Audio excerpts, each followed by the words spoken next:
Télen sokkal több levest fogyasztunk, mint késő tavasszal, nyáron vagy kora ősszel, úgyhogy arra gondoltam, hogy amíg tart ez a viszonylag hideg idő, addig megmutatok nektek néhány olyan receptet, jobban mondva nem receptet, mert ezek közül mindegyik szemre készül nálam. Így tanultam a nagymamámtól, az anyukámtól legtöbbjét, úgyhogy arra gondoltam, megmutatom nektek. Ezek közül mindegyiket szeretik a gyerekek, szívesen fogyasztják, és arra gondoltam, hogy nektek is talán érdekes lehet, tartsatok velem. Ha valaki új lenne itt a csatornán, a nevem Csilla, Gabival, a férjemmel 5 gyerekünk van, és távol élünk a családtól. Ez is az oka annak, hogy nagyon-nagyon szeretek egyszerűsíteni, és az egyszerű recepteket kedvelem. Szerintem a magyar konyhában nagyon jó sok egyszerű és költséghatékony receptet talál az ember, de azért is szeretem ezeket a leveseket, mert viszonylag gyorsan elkészíthetőek. Ezekhez a levesekhez való alapanyagok biztosan nektek is kivétel nélkül mindegyikből van a hűtőtökben, vagy kamrátokban, vagy pincétekben, és valószínű, hogy ti is fogyasztottatok ilyet gyerekkorotokban, de írjátok meg, hogyha mégsem, azért nagyon érdekesnek találom, amikor összeülök a magyarországi barátnőimmel, és megvitatjuk, hogy kinél hogyan készül bizonyos étel, rádöbbenünk mélyen a barátnőim is, én is, hogy egy-egy leves teljesen más főzési módot takar, hiába krumpli levesnek hívnak egy leves, teljesen másképp készül az ő háztartásukban, mint az enyémben, úgyhogy arra gondoltam, emiatt is érdekes lehet egy ilyen videó, belelátni kicsit abba, hogy más hogyan főz bizonyos dolgokat. Ahány ház, annyi szokás, szól a mondás, és ahány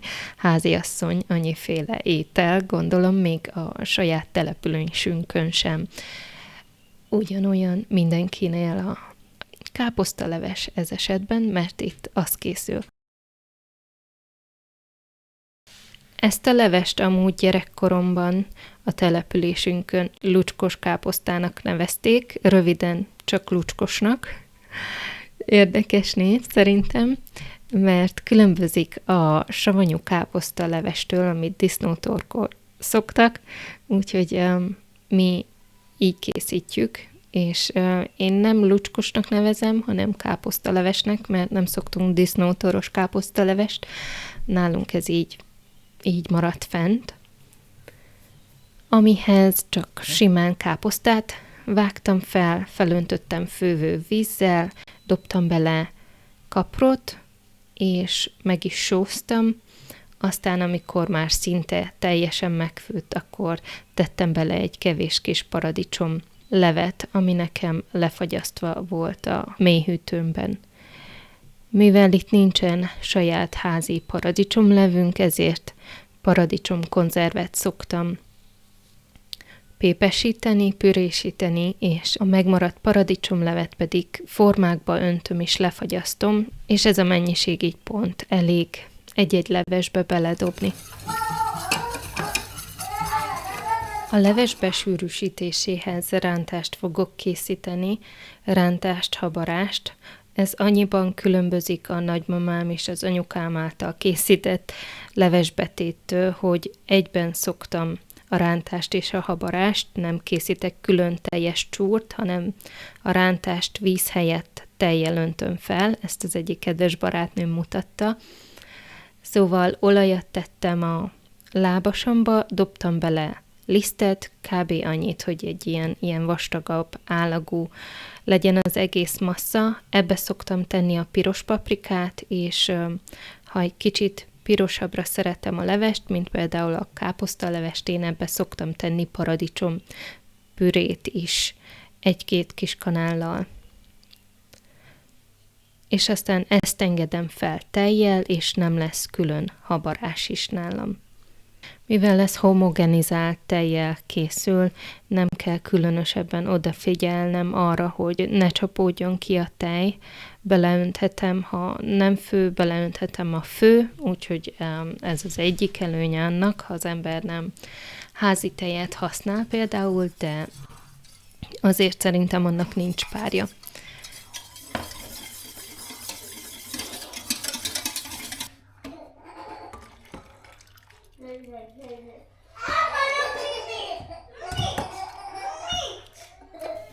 És akkor a leves az egy ilyen kicsit sűrű, vöröses leves lesz, ezt szoktam még ízesíteni ecettel. Szerintem az ecet az egy ilyen természetes ízfokozó, ami felélénkíti, felerősíti az ízeket. Nálam szinte minden levesbe kerül, főleg az ilyen klasszikus, otthoni erdélyi levesekbe.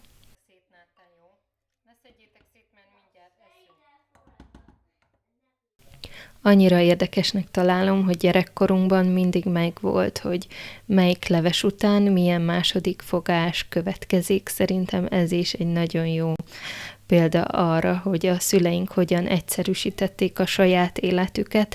Nálunk, ha káposztaleves volt, az a lucskos, akkor a második fogás mindig diós laska volt, diós cukros laska, és valahogy ezt én is átvittem a saját háztartásomba. A gyerekek mindig nagyon örülnek neki. Igaz, hogy nem egy hiper-szuper egészséges, mert cukros a laska, de házi laska volt, amiben volt házi tojás, és emellett még dió is van benne, úgyhogy az én könyvemben nem éppen annyira rossz. Nem démonizálom ezt a fajta vacsorát. A következő recept, ami szinte minden egyes héten előfordult a mi házunknál, az a krumplileves. De nem csak a mi házunknál, mert a településen szinte minden háznál hasonlóan készült a krumplileves, kicsi eltéréssel biztosan, de másoknál is szerintem ugyanolyan gyakran volt, mint nálunk. Ha nálatok is ilyen gyakran volt, és hasonlóan készült, akkor kérlek írjátok meg. Én nagyon élvezem, hogy a szüleink, nagyszüleink azt próbálták felhasználni, amiük volt, és abból főztek finomat, amit ők megtermeltek. És ugyanúgy, mint a káposztalevesnél, a krumplilevesnél is volt egy-két kísérő második fogás, ami tipikusan ezután a leves után jött, mint például a palacsinta, és egyéb kísérője a hagymasaláta, amit egész télen fogyasztottak a nagyszüleim, a szüleim, a falubeliek. Amit mi átalakítottunk, az, hogy a hagymasalátában nálunk kerül még bele egyéb zöldség is mostanában.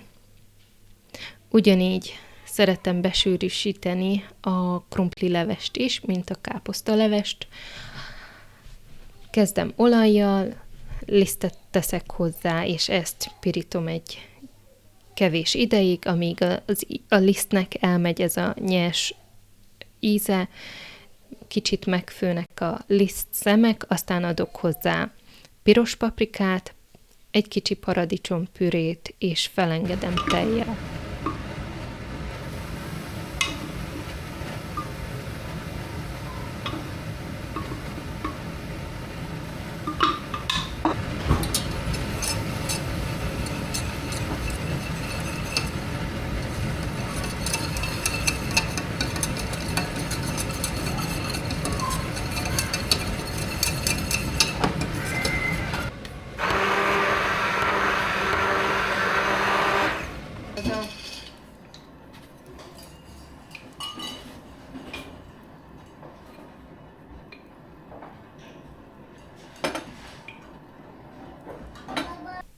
Ami eltér abban, ahogy az anyukám, a nagymamám készítette, az, hogy mindig át volt engedve szűrőn, hogy a bököket kiszedjék a levesből. Mostanában mióta ezzel a kavaró kanállal, aminek biztosan van egy szép technikai neve, írjátok meg, hogyha tudjátok, ezzel elég simára el tudom kavarni, és kiugrok egy lépést azzal, hogy nem veszem elő a szűrőt. Hogyha nagyon bökös lenne, mert valami miatt nem tudtam figyelni a rántásra, akkor előveszem a késes robotomat, a botmixeremet, bocsánat, és azzal pürésítem teljesen simára a rántás-habarás keverékemet, és csak akkor engedem bele a levesbe, de legtöbbször a kis kavaró kanalam, habverő kanalam az tökéletes a habarás rántás elkészítésére.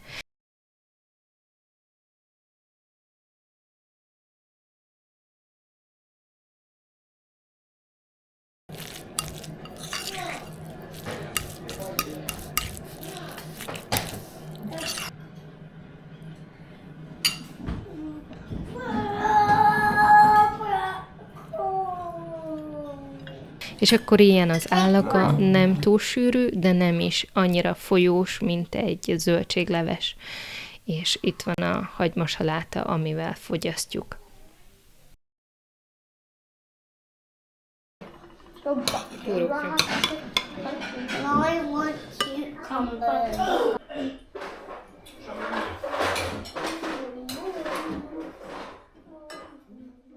A következő recept, ami kivétel nélkül minden egyes vasárnap szokott készülni nálunk. Nagyon-nagyon ritkán megesik, hogy zöldséglevest készítek helyette, vagy húsgombóclevest, de legtöbbször húsleves van, a gyerekek oda vannak érte, én is oda vagyok érte, ez az abszolút a lélekmelengető kedvenc levese mindenkinek, amit én tipikusan vasárnap reggel szoktam oda tenni. Míg Isten tiszteleten vagyunk, addig szépen megfő a főzőlapomon. Egészen alacsony fokra állítom, így 1,5-2 óra alatt meg szokott főni.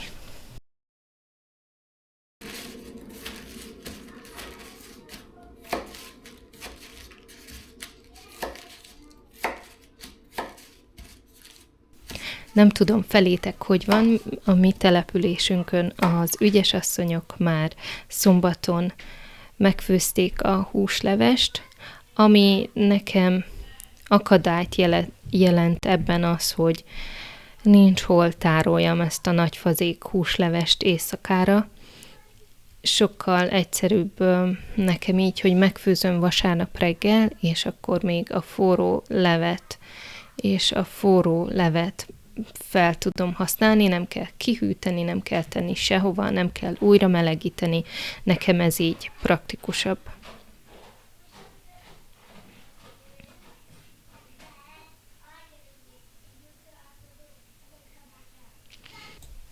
Ebben az esetben a húslevesemben 2 pulykacomb volt, az alsó és a felső combja. Karácsonykor csak a melle húsát sütöttük meg a csontján, és a hús mellé mindig kerül sárgarépa, zeller szár. Ha van itthon zeller gumó, akkor azt is szoktam beletenni, de mindig répa, zeller szár, hagyma, fokhagyma, és egyik nagymamám mindig dobott bele megszárított paprika csokányt, és a másik nagymamám mindig dobott bele káposzta torzsát. Úgyhogy én egyiktől ellestem ezt, a másiktól ellestem azt, és még szoktam beletenni egy itt kapható répa fajtát, ami otthon tipikusan nincsen a szüleimnek, de itt meg nem találok petrezselyem gyökeret, úgyhogy nálam ez kimarad, de az alap a sárgarépa, hagyma, fokhagyma és valamilyen répaféle, az mindig kerül bele. Amit a nagyszüleink nem csináltak, viszont én szoktam mostanában, az a kurkuma, nagyon szép sárga szint ad a húslevesnek, és állítólag még egészséges is. Úgyhogy az utóbbi néhány évben nálam mindig kerül kurkuma is a húslevesbe, az ízén nem érzik, senki nem tudja megmondani, viszont a színén azért elég sokat dob, főleg, hogyha egy ilyen bolti tyúkról van szó, aminek azért elég hóka színe a házi tyúkhoz képest.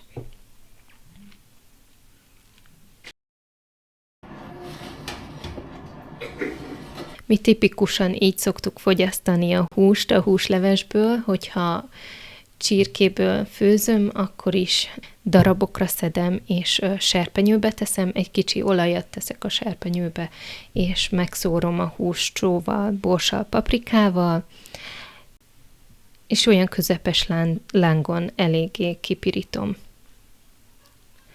A húslevest általában 2 veszem, vasárnap délre annyit főzök be, amit biztosan megeszünk, és a többit egy másik lábosba teszem, hogy majd este vagy hétfőn főzzem be. Amúgy, ha valakit érdekelne egy gyors reszelt tészta recept, akkor beteszem a leírásba nektek azt is, a videót, ahol ezt készítem. Egyik kedves nézőm adta az ötletet, és azóta így készítem a gyors leves tésztát, hogyha azt szeretnétek ti is kipróbálni, én ajánlom, érdemes kipróbálni. Ez az a leves, amit nem győzök elégszer főzni, a gyerekek nagyon szeretik, még iskolába is szokták vinni, a termoszukat reggelente hétfőn húslevessel kérik, hogy megtöltsem. Úgy szoktam, hogy felmelegítem a termoszukat fővővízzel, és indulás előtt a felmelegített termoszba öntöm a forró húslevest, és délig jó meleg marad benne.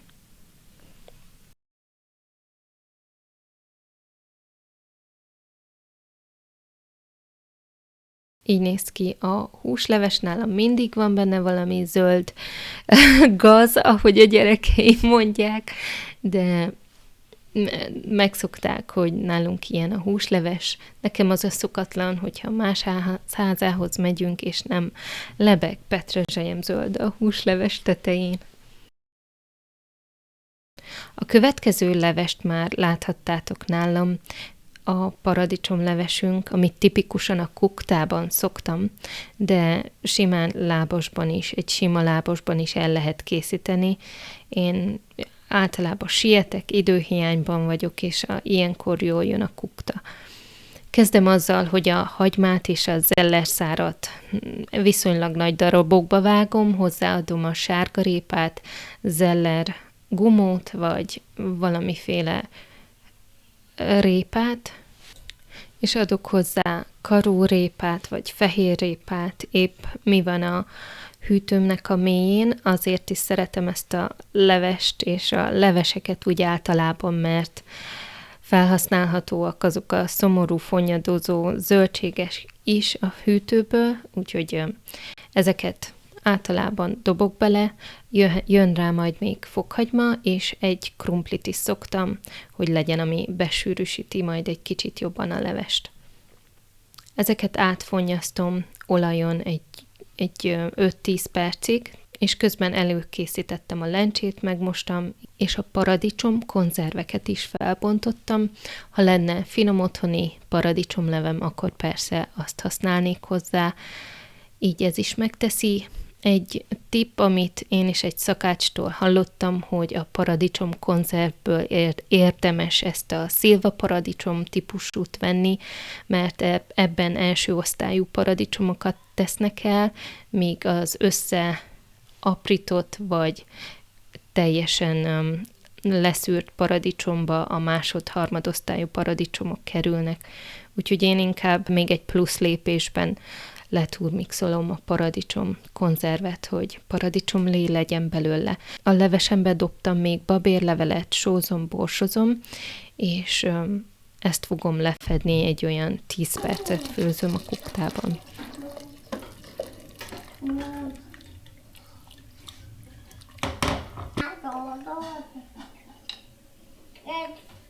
A babérlevél mellé még oregano is került, ezt elfelejtettem, és akkor azután mehet is főni.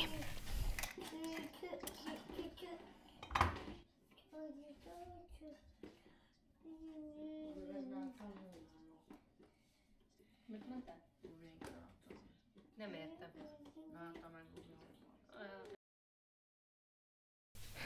Nálunk tipikusan ezt a levest grillezett sajtos kenyérrel szoktuk enni, sajtos szendvicsel.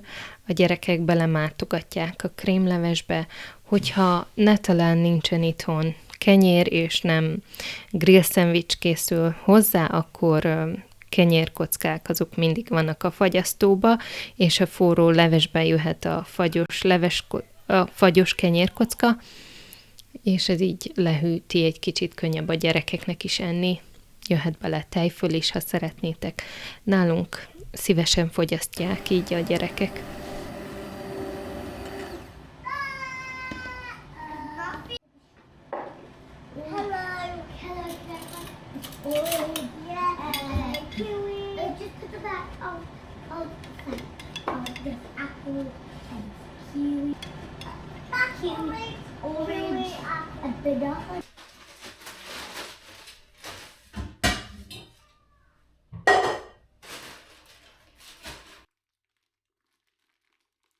Következő nagy kedvenc nálunk ez az alapléből, csontléből készült zöldségleves.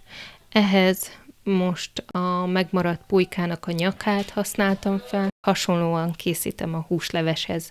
Teszek bele kurkumát itt is, viszont itt a zöldségek az ilyen összegyűjtött, lehulló zöldségmaradványok, a hagymának a héja, amikor megpucolom, vagy a répának, a sárga répának a héja, a karfiolnak a szára, néha a brokkolinak a szára, vagy a káposztának a torzsa, itt is van paprika csumája, és még dobok mellé 2 sárga répát is a kuktába, és ez egy pulykanyagból készült csontlé, húslé, egy olyan 1,5 órát szoktam főzni, azért, hogy minél több zselatin és kollagén kijöjjön a csontos részből.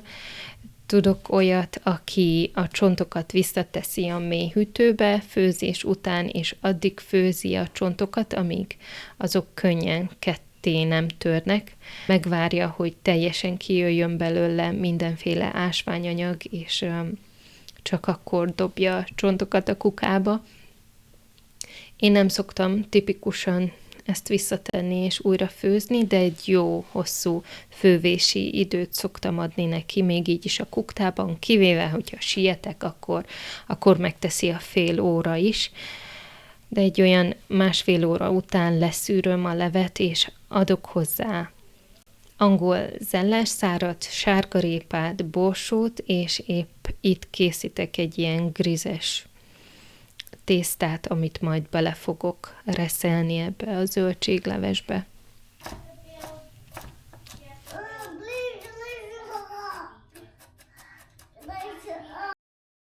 A gyerekek nálunk nagyon szeretik az ilyen nyakat, és azon gondolkoztam, és néha-néha megemlítem a férjemnek is, hogy milyen érdekes, hogy az itteni gyerekek szinte soha nem találkoznak az állat lábával, nem látnak tyúklábat, nem látnak tyúknyakat, nem látnak bensőségeket, belső szerveit az állatnak, mert egyszerűen nem könnyen elérhető a szupermarketben. Na jó, a májat kivéve, azt a csirkemájat, azt lehet kapni úgy általában minden szupermarketben, de úgy a csirkével együtt nem jönnek a bensőségek is. Mi pedig ezen nőttünk fel, csirkelábat szopogattunk, és tyúknyakát szedtük széjjel. Írjátok meg, hogyha ti is. Szerintem ez nagyon jellemző Kelet-Európára, Magyarországra és a magyar lakta vidékekre. Szeretem ezt a fajta grízes tésztát, egy több gyerekes anyukától tanultam még otthon a településünkön, aki nagyon-nagyon finomakat főzött, és nála láttam, hogy egy ilyen gyors levesbetétet állított össze, csak összegyúrta a grizet a tojással, addig, amíg egy ilyen reszelhető keménységet kapott, és ez ment egyenesen a levesbe. A gyerekeim nagyon-nagyon szerették ezt a levest. Ehhez tipikusan nem fánk szokott lenni, ez most egy különleges alkalom volt, itt most egy évben egyszer készítettem kovászos fánkot, és mindenki oda volt érte, így legalább, hogy zöldségleves volt előtte. Nem fájult meg a gyomrunk, hogy fogalmazzuk így.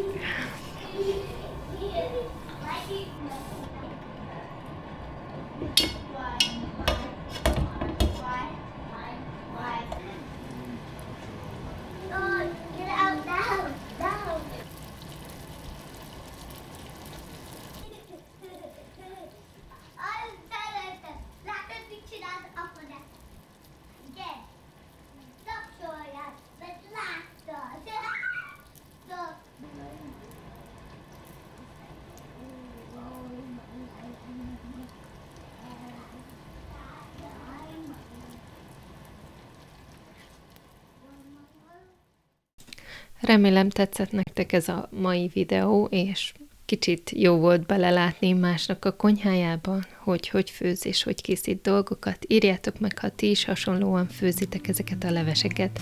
Köszönöm, hogy velem voltatok, legyen szép napotok, sziasztok!